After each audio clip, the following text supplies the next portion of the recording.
Here we are, it's late November. Got myself what you call a teepee set up. Start this fire. Got birch bark. Oop, got birch bark in there. And I tried a few minutes ago to light these strike-on matches. As you can see, the box has gotten some wear and tear on it. It's been kind of moist around here, so I was having trouble getting them to strike. I finally got one. The matches appear to have some dampness because the match fizzled out. So plan B here. I'm going to try a lighter.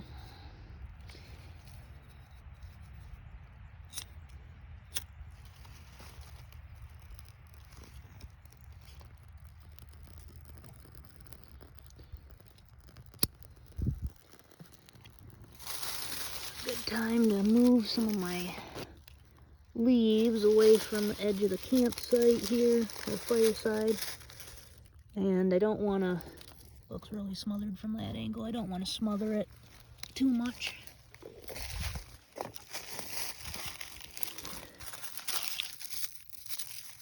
I do want this to catch.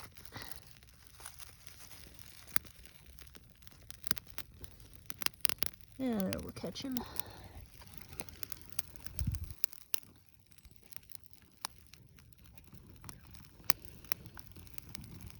Been watching a lot of bushcraft type videos lately on YouTube. Kind of inspired me to come out and do more of it myself. So yeah, like I said, we're kind of moist, so I'm not sure. I'm hoping it's gonna catch here.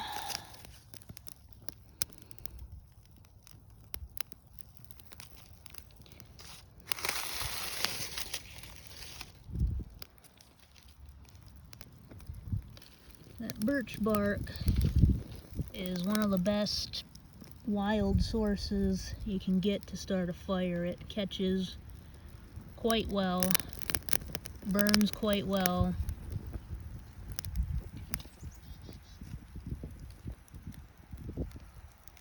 So we're getting a little bit of it going here.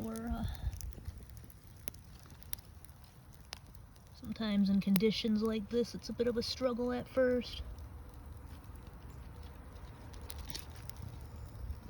Yeah, this thinner stuff under there seems to be helping.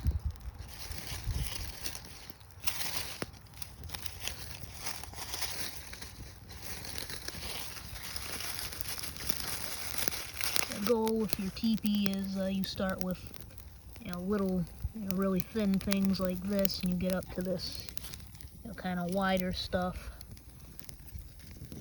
And on the inside, you've got your birch bark going there.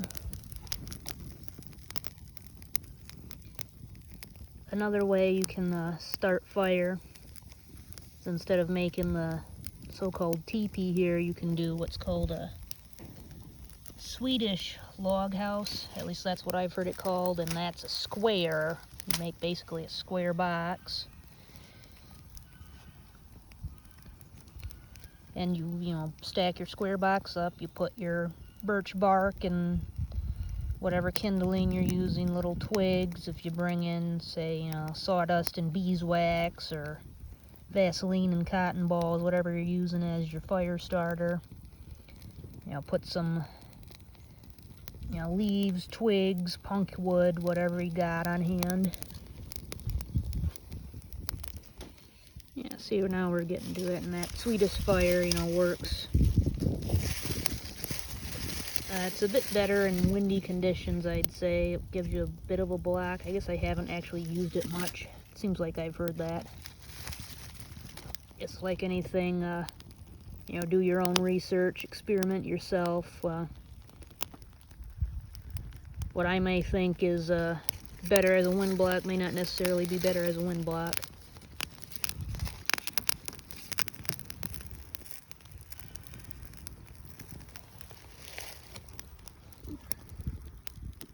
Yeah, looks like we're gonna get fire. That's good. I'm not gonna have much of a big fire this time or for long. Just kind of getting outside and, you know, less news, less social media, more fire time.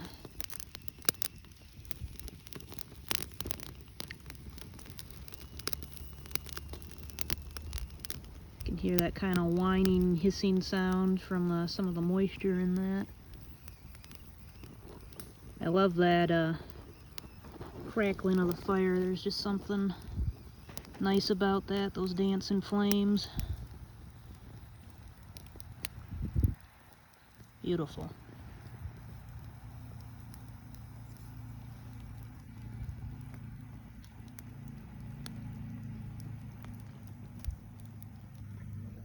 So yeah, departing word, as you can see, I've got a lot of leaves around my fire here. And like I said, I'm in damp conditions right now. This isn't gonna cause a wildfire. If you are in an area where it's not damp, see if I can pick up one of these leaves. Yeah, look how wet that is. But yeah, if you're in conditions that are not like that, you definitely want to pick up your leaves. And as this goes here, I'm going to be, you know, kicking them into the fire just in case. You want to be very careful because you don't want to say, oh, it's wet, and then, you know, have your fire get out of control. That would not be good. So that's it today. Hopefully this is the start of something. Hope you all enjoy yourselves. See you next time.